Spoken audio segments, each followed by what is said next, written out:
Ko mēs tagad darīsim? Iziesim cauri un paskatīsimies bāra traukus glāzes. Tiem, kam ir jau grāmatiņas, tie tad var sekot līdzi grāmatās. Jums ir atsevišķi tēma par glāzēm. Bet jūs varēsiet skatīties arī slaidus. Tad pievērsiet uzmanību ekrānam un sākšu rādīt par glāzēm.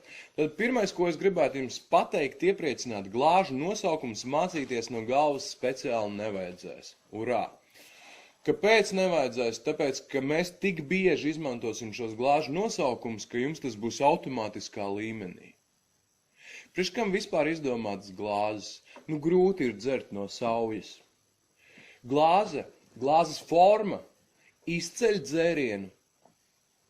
Piemēram, ja tur kaut kas interesants iekšā peld, tad varbūt mēs izvēlēsimies caurspīdīgu trauku, vai, piemēram, mēs gribam nomākt aromātu, tad mēs izvēlēsimies glāzīti, kur augšējais diametrs ir maziņš, dzerot deguns būs ārpus robežas, un tā tālāk. Principā, ko es ar to gribu teikt, katra glāze nav vienkārši tāpat izdomāta. Ir kaut kāda jēga, un es mēģināšu laika gaitā arī paskaidrot šo jēgu.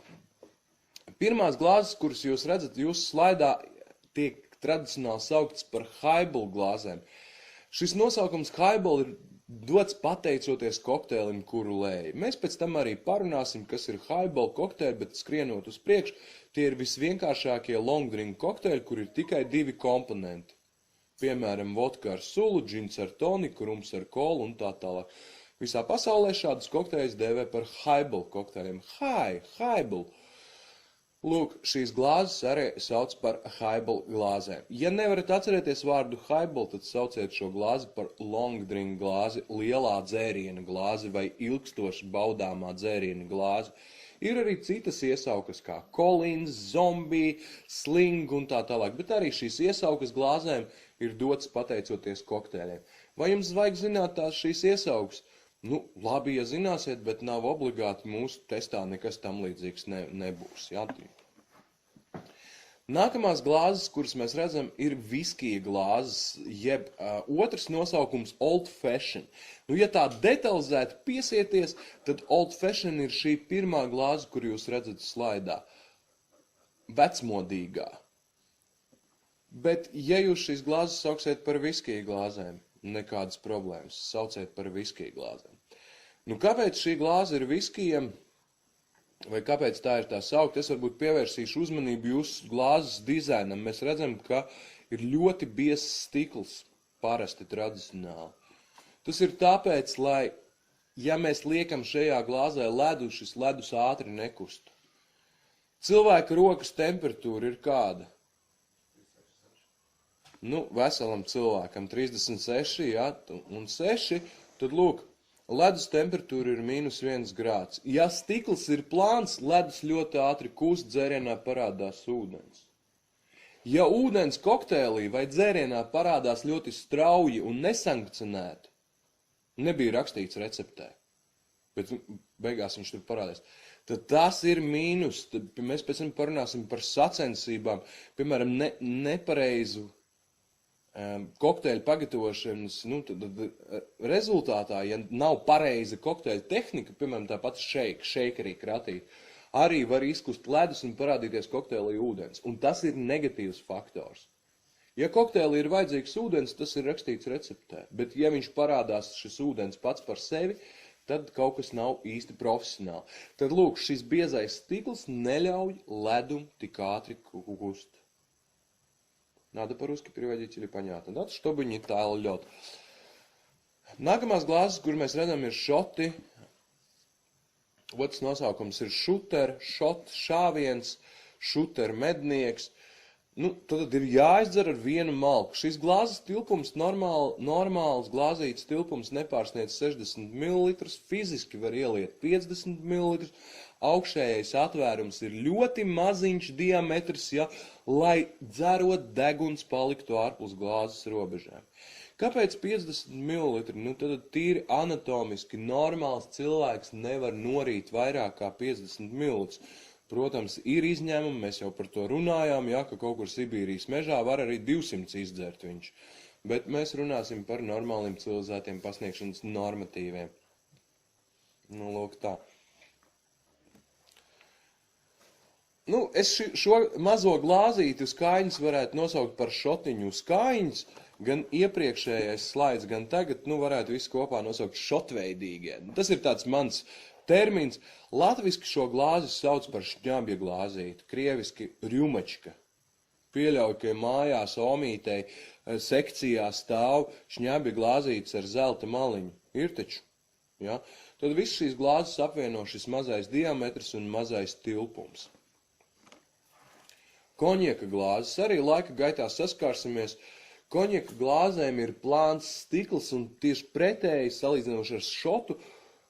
Augšējais atvērums ir ļoti liels, tas ir tāpēc, lai dzerot šis deguns iet iekšā tieši. Plānais stikls īpaši izliektā forma. Kāpēc? Lai varētu uzsildīt. Rokās ir ļoti viegli turēt šo glāzi. Tad šī apaļā forma palīdz sildīt. Kas notiek, ja glāze silda? Ceļas uz augšu aromāta molekulas, jā. Ir bārmeņi, kas glāzes speciāli ar tvaiku vēl silda. Es to neiesaku darīt ar jauno grupu, mēs runāsim par brendiju konjaku pasniegšanu, jo tur ir tāda nianse, ja pārāk pārkarsē šo te glāzi, tad sāk tvaikot ārā spirts. Jā, jo, spirts ceļas uz augšu. Un mazliet uzsildīt var, bet, principā rokas siltums ir pilnīgi pietiekoši, lai jūs izceltu dzērienu aromātu. Konjaka glāzes mēdz būt liela tilpuma, maza tilpuma. Neatkarīgi kāds ir tilpums, pat ja jums ir 500 ml konjaka glāze, konjaku tur lies tāpatās tikai varbūt kāds 25 ml, XO ekskluzīvu vecu vai varbūt 50, bet vairāk nē. Nav nozīmes tilpumam, tā norma, cik mēs ielējam, paliek tā pati. Ja, ja jums bārā ir VS jauns konjaks, vienkārši lēts, tad parasti izmanto mazāku konjaka glāzīti, bet ja varens, ekskluzīvs un dārgs, tad, lai izceltu, izmanto lielāku konjaka glāzīti, lai var pazīmēties, ja, cilvēks. Nākamās glāzes ir klasiska kokteļa glāze, jeb otrs nosaukums martīnī glāze. Ko te komentēt? Tilpumi dažādi mēdz būt, sākot ar 120 ml. Glāzēm tilpumi tiek mērīti līdz pašai augšai, līdz lūpai. Atcerieties to, ja kādreiz jūs pirksiet glāzes priekš uzņēmumu, uz iepakojuma ir rakstīts pilns tilpums. 120 ml martīnī glāzē fiziski var ieliet tikai 90 ml. Kāpēc? Tāpēc, ka 1 centimetrs ir jāsaglabā līdz glāzes malām. Ja? Nevar pilnu glāzi pieliet. Kā tad cilvēks aiznesīs neaplējoties?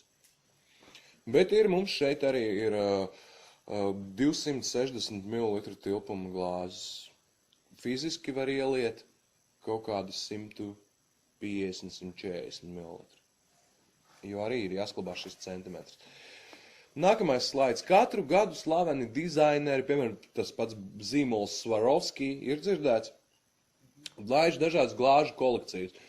Katrai kolekcijai savs nosaukums. Vai mums kā bārmeņiem ir jāatcerās šie gudrie nosaukumi? Es domāju, nē, tāpēc sauksim šīs glāzes par speciālajām kokteļu glāzēm. Special cocktail glass.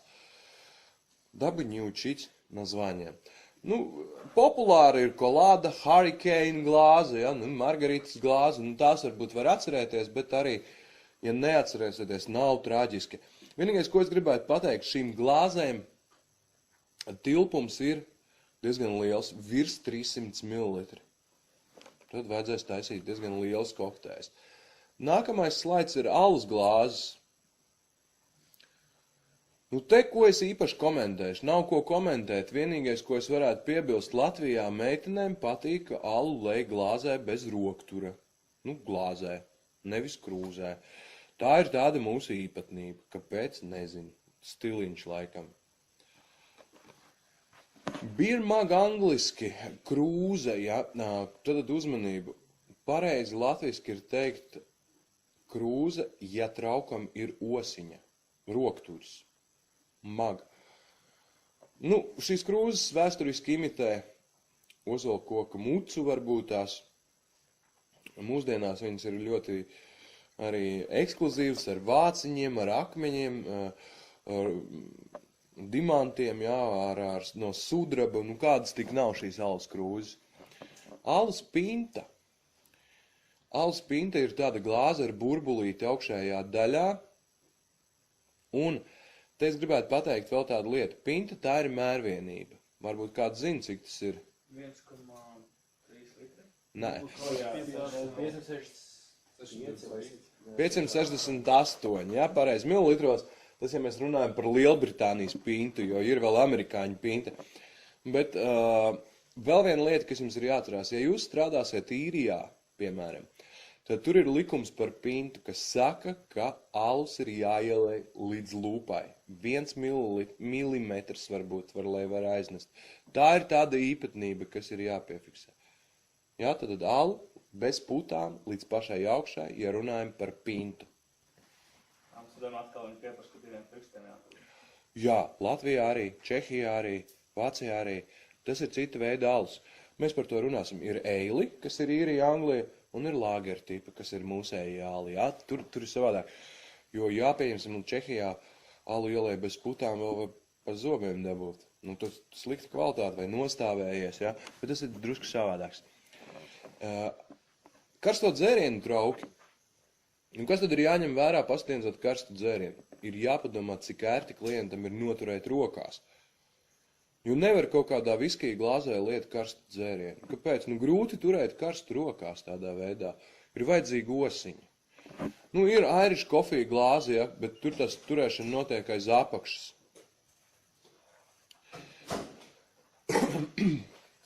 Ja gribat izcelt dzēriena krāsu, to, kas peld iekšā, izvēlēties caurspīdīgu trauku, gribat saglabāt dzēriena siltumu, ilgāk izvēlēties keramisku trauku. Šajā slaidā mēs redzam tādu trauku punšam, caurspīdīgu. Punšs ir kokteils lielam viesu skaitam, punšs mēdz būt karsts un augsts. Šajā gadījumā mums ir karsts punšs, kuram apakšā ir speciāls šķidrums, kuru aizdedzina, viņš laiku deg. Virspusē mēs redzam lielu cukurgraudiņu. Tas ir vairāk šovam uzlikts uz tādu kā sietiņa ar caurumiem, aplej ar rumu un aizdedzina. Un tad deg tas cukurs, viņš karameli pil iekšā, nu vairāk tas ir tāds šovveids. Boles trauks, bole, bowl tulkojumā no angļu valodas nozīmē bļoda, krieviski tazika. Arī kokteils lielam viesu skaitam, par kuru mēs parunāsim citā nodarbībā. Nu, dažādu īpašu dzērienu glāzītes, nu, šeit mēs redzam grapas glāzīti. Nu, kas ir grapa? Nu, grapa tā vienkārši runājot ir vīnogu šņabis. Ja? Nu, īsti korekti tā nav, bet nu, tāds stiprs alkoholisks dzēriens populārs Itālijā. Vārds kordiāli mums jau ir zināms. Šeit mēs redzam kordiāli glāzi. Kordiāli, salds. Saldu dzērienu glāzīti. Kādus saldus dzērienus jūs pazīstat? Alkoholisks. Nu, liķieri. Vienkārši te varētu teikt, tā ir liķiera glāzīte. Principā tas ir šotiņš uz kaņas, vienīgā atšķirība, ka šī augšējais diametrs ir atvērts, tas ir aromātam, jā, lai var paostīt omīti, paņems un teikt, vai cik smeķīgs liķierīts. Nu, sakē trauciņš, īpaši nekomentēšu, jo sakē nav Latvijā populārs dzēriens, ja? Bet, nu, varbūt tās kaut kādos Japāņu restorānos varētu būt, bet visur citur nav noderīga lieta. Šeit mēs redzam vīna glāzes. Tātad vīna glāzes ir 4. Par vīna glāzēm mēs runāsim atsevišķi vīna nodarbībā, bet, nu, ja gribat, varat piefiksēt. Vislielākā saucas Grandvaina glāze. Grandvaina glāze restorānā aizstāja highball glāzi. Tas nozīmē, ka restorānā, kur ir galdauts, kur ir ziedu kompozīcija, lai izturētu restorānu stilu, ūdeni var ieliet lielajā vīna glāzē. Grandvaina glāze. Te vairāk runa ir par stilu. Nākamā glāze ir sarkanvīnam, red wine. Mazāka, 3. pēc izmēra, ir white wine, baltvīnam. Un vismazākā ir stiprināta vīna glāze, jeb angliski citreiz saka sherry port glāze. Sherry ir heres, stiprināts vīns, un port ir arī stiprināts vīns, portvīns. Ja. Tad uzmanību. Ja glāze jums ir viena, un parasti tā arī būs, ierīnas bāros būs vienkārši vīna glāze. Vienalga, kādu vīnu jūs drīkstat liet šajā glāzē. Vai nu baltvīnu, vai sarkanvīnu, tā nav problēma. Tad, ja glāze ir viena, lejam vīnu. Bet, ja glāzes ir divas, tad lielākajā mēs liesim sarkanvīnu, mazākajā baltvīnu. Sapratāt ideju? Ok. Nu, stiprināta vīna glāzīte, principā, ir lielāka par šotiņu, bet mazāka kā ierastā vīna glāze, ja? Nu, mēs arī redzam, ka ir dažādi dizaina glāzes, arī vīnam ir glāzes bez kājiņas. Te es vairāk gribētu pievērst jūsu uzmanību vārdam tumblerīts. Nu, tas tā mīļi latviski. Tumblers ir glāze bez kājiņas. Tā ir vaina tumblers, ir arī viskija glāze šeit tad sauc par tumbleru, ja. Šampaniešu glāze, šampaņu fluita, šampaniešu flauta. Atkal, nav vienkārši tāpat šis dizains, tāpēc, ka kaut kur Džons tur Amerikā izdomājis ir. Šī tievā forma koncentrē burbulīšus, rada šo spēli burbulīšu, tīkams skats acīm. Neaizmirstat, ka ir arī šampaņu sauseri, kas tulkojumā nozīmē tasīte. Taisīsim piramīdas ar šampaņu sauseri, bet arī vienkārši šampanieti vai dzirkstošu vīnu drīkst liet šampaņu sauseri. Vienīgais, ka Latvijā nav izplatīti pasniegt šampanieti, šampaniešu tasītē. Man jau liekas, ka ļoti skaisti ievēl kā drošu ziedlapiņu pielikt klāt. Tas tā. Šeit jūs redzat vīna karafes, citiem vārdiem saukts par dekanteriem, kuros gadījumos vīns ir jāpārlej karafēm, mēs runāsim vīnu nodarbībā, glamūros restorānos vīna karafēm ir jābūt. Parastas karafes, vodkai vai viskijiem, krieviski grafin vai angliski dekanters. Ja karafe ir vienkārša stikla, nav nekāds rotējums, tad tur var ieliet vienkārši stipru dzērienu, piemēram, vodku. Bet, ja karafe jau ir kaut kāda tāda mākslinieciskāka, ar robiņiem, tad jau var iedaliet kādu izturētu dzērienu, piemēram, viskiju vai brendiju, varbūt koņieku, kuros gadījumos bārā izmanto karafes. Tad, kad atnāk, piemēram, 2 cilvēki un saka, ielej mums 0,7 litra, jums ir tikai, piemēram, litrīgās pudeles. Tad ņemsiet lielu mērglāzi, kas ir katrā bārā, šī lielā mērglāze tiek izmantot inventarizācijas laikā. Klienta klātbūtnē pārliesiet mērglāzē, nomērīsiet, uzliksiet trekterīti un smuki pārliesiet karafītē. Sapratāt to ideju?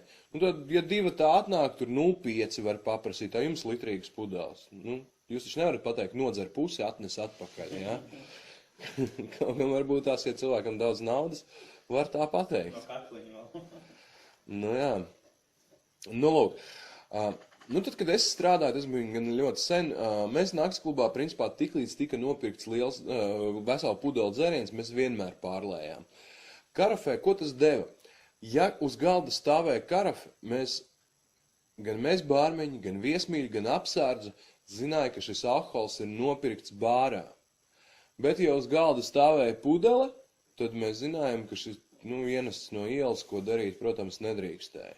Bet ir gadījumi, kad cilvēki negrib, lai pārlēj karafē. Un tie ir tādi gadījumi, ka viņi grib pazīmēties ar etiķeti. Mums arī ir bijis tāda situācija, kad cilvēks nāk parasti dzer aliņu, tāds nepārāk situēts, bāras, atvainojos par slengu bārā, to sauc par limonaģņikiem, kas dzer vienu alu 3 stundas. Tad, lūk, šim džekam bija jubileja, un viņš atnāca un nopirka tulamoru, veselu pudeli. Un mēs kā vienmēr viņu klātbūt neattaisam, trekterīti pārliet, viņš bļauj. Nevajagot viņam pārliet tulamoru karafē. Pabrīdinājām apsardzi, iedevām pudeli, skatāmies tālāk, kas notiek. Viņš apsēžas pie galdiņa, gar viņu galdiņu iet cilvēku uz deju placi. Viņš to pudeli pagriezis, lai visi redz, atgulies un zīmējās. Viņš dzer tulamoru. Iedomājieties, ja būtu ielietas karafēt, visi domātu, ka viņš dzer hektoru. Vai ne? Tā kā atsevišķos gadījumos arī ir jāpārlej nav vai ir, tad jāskatās pēc situācijas. Tad karafītei principā vajadzētu būt. Nākamais slaids ir dažādas palīgi ierīces, tad mēs redzam tādu palikni. Vispār te es gribētu teikt, ja jūsu bārā ir šotu kokteļi vai šotiņi kā tādi, ir jācenšas pārdot komplektos. Ir jāsaka klientam, ka tas ir izdevīgāk, pat ja nav izdevīgāk. Jūs esat biznesmeņi pirmām kārtām.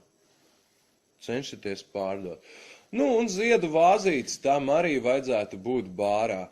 Varbūt ne pirmajā nedēļā un arī ne otrajā nedēļā, bet ja jūs pastrādājuši kaut kādu laiku konstatējat, ka bārā nav vāzes, ziniet, kas ir jādara? Jāiet Maksimā un jānopērk. Čeku atdosiet grāmatvedībā, nekad parasti problēmas nav, jums to naudiņu atdos.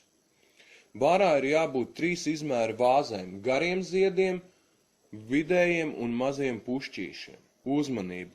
Mēs, bārmeņi, ziedus alus glāzē ar uzrakstu Lāčplēsis neliekam. To jūs varat darīt mājās, likt 3 litru burciņā ziediņus, bet bārā ir jābūt vāzēm. Vecajai grupai noteikti šī vāze jau ir zināma, ja? Viņiem bija provokācija, kas tā ir pa glāzi. Un visbeidzot mēs redzam svečturīšu. Šeit es gribu pateikt, rūpējieties par tīrību, jo svečturīts tas ir arī iespējas, jā, par uzņēmumu. Lūk tā. Kā jums liekas, vai plasmas vienreizēs glāzes varētu izmantot bārā? Kāpēc nē? Šie kursi atšķiras ar to, ka es visu laiku prasīšu motivēt. Ir kursi un skolas, kur māca un vienkārši jāzubrī. Sansējs pateica, mēs zubrījam. Tas mans mērķis ir iemācīt jūs domāt. Lai jūs nepazustu nevienā citā high klases bārā, mēģinām vienmēr analizēt. Mēs varam izskaidrot, kāpēc nazas ir labajā pusē restorānā, nevis kreisajā. Saki, kāpēc bārā nevar būt vienreizējie trauki. Tad, bārā, var vai nevar? Es domāju, ka varētu būt un varētu arī nebūt. Piemēram, kaut kādā pabā labi ir tās glāzes, piemēram, lounge bārā tev tā plasmas glāze iedur. Tad no stila viedokļa, jā, nevajadzētu, no stila viedokļa nevajadzētu būt plasmasas glāzē. Un es gribu pateikt to, ka plasmasas glāzes nemaz tik izdevīgas nav. Lētāk glāzes ir mazgāt nekā pirkt. Bet ir gadījumi, kad tiešām ir jāizmanto plasmas, ja vienreizējo trauku, un runa ir par masu pasākumiem. Beach party, futbols, pirtis arī, akvaparki, tur ir neizbēgami. Drošības apstākļu jādēļ. Vēl viena lieta, ko es gribētu pateikt, nekad nemazgājiet vienreizējos traukus. It kā tādu paši par sevi saprotamu lietu pateicu, bet daudz pat neaizdomājas, ka plasmasa ir pārklāta ar speciālu aizsargu sastāvu, un ja jūs mazgāsiet, jūs šos aizsargu plēvīti nomazgāsiet, un toksiskās vielas sāk izdalīties. Nokļūt pārtikā var, tāpēc nedrīkst. Mēs šeit glāzes skolā mazgājam ar trauku mazgājamo mašīnu, profesionāli. Šī trauku mazgājumā mašīna ir spējīga mazgāt 500 vienības stundā. Cikls ilgst apmēram 3 minūtes. Ar ko atšķiras profesionālā mašīna ar šo ciklu ilgumu no mājas mašīnas? Mājās trauku mazgājumā mašīna uzpilda ūdeni, karsē ūdeni, mazgā, skalo, žāvē 40 minūtes. Bet kā var uzsildīt ūdeni 3 minūtēs? Profesionāla mašīna atbild ir vienkārši. Ūdens ir uzsildīts pirms jūs spiediet starta pogu. Vienkārši runājot, no rīta atnākam, pielaižam ūdeni, uzsildam, visu dienu mazgājam, plus ķīmija tiek dozēta. Un skalo, protams, ar tīru ūdeni arī ķīmija var tikt dozēta. Ja jūs strādāsiet kādreiz ar profesionālu trauku mazgājumu mašīnu, atcerieties, korpusam no iekšpuses ir jābūt maksimāli tīram. Jo tīrāks ir no iekšpuses korpus, jo mazāk jums nāksies piepūlēties pulējot glāzes. Tad iekonomēsiet laiku uz tā rēķina, ka nevajadzēs pulēt. Kā strādāt ar mūsu mašīnu, laika gaitā arī parādīšu. Ja kādreiz traukus mazgājat ar rokām, lūdzu nepārforsējiet ar fēriju vai līdzīgiem šiem te līdzekļiem. Jo es esmu redzējis gadījumu, kad, piedzērusies trauku mazgātāji, salikusi 2 izlietnēs glāzi, līst ūdens, un viņa kā bumvedējs ar fēriju šauj katrā glāzē iekšā. Domāt, ka, varbūt labāk izmazgāsies. Tā darīt nedrīkst, jo ļoti grūti ir izskalot, un paliek šīs fērija paliekas. Ik sevišķi to jūt pēc garšas dzerot kafiju vai tēju, ka ir nekvalitatīvi izskalota glāze. Mazliet putojās šī švamīte, bet nepārforsējiet, jā? Minimāli. Vispār glāzēm ir jābūt sapulētām, tīrām ar rezervi. Pulēt darba laikā glāzes nav ieteicams. Protams, ir atsevišķi gadījumi, kad nav variantu, ja? Nepietiek šīs glāzes. Ja mēs arī iemācīsimies skaisti pulēt, es pēc tam parādīšu jaunā grupa, vecā grupa jau apmēram zinu, jums starp citu ir ieskaita. Kāpēc ir ieskaita pulēšanā, kāds notiek paprasīs? Tāpēc, ka visu, ko mēs darām bārā, mēs darām ļoti stilīgi. Stilīgi un pārliecinoši. Meitenēm vispār būtu jādejo. Inga teica, ka viņai patīk dejot, uzliksim mūziku un tad varēs dejot, pulējot glāzes. Tad nepulējam glāzes, ja tas ir iespējams klientu klātbūtnē. Tas tikai filmās rāda mākslas filmās, ka bārmenis, ko dara bārmenis mākslas filmā? Pulē glāzes vai kaut kādas noslēpumus vienmēr pa naudu kaut kam nodod, vai ne? Piecīts, nezinu, vēl piecīts, varbūt zinu, jā? Bija tā. Nevajag. Lūk. Ko līdz ar to par glāzēm pagaidām beigsim. Noslēgumā vēl gribu pateikt, kategoriski aizliegts curēt glāzē aiz vietām, pie kurām cilvēks liek lūpas. Un laika gaitā tad mēs saskarsimies nosaukums, kā es teicu, nemācieties. Meitenes turiet glāzēs kājiņas, arī vīrieši, ja, iespēja robežās. Lūk, šodienai tas par glāzēm arī būs viss.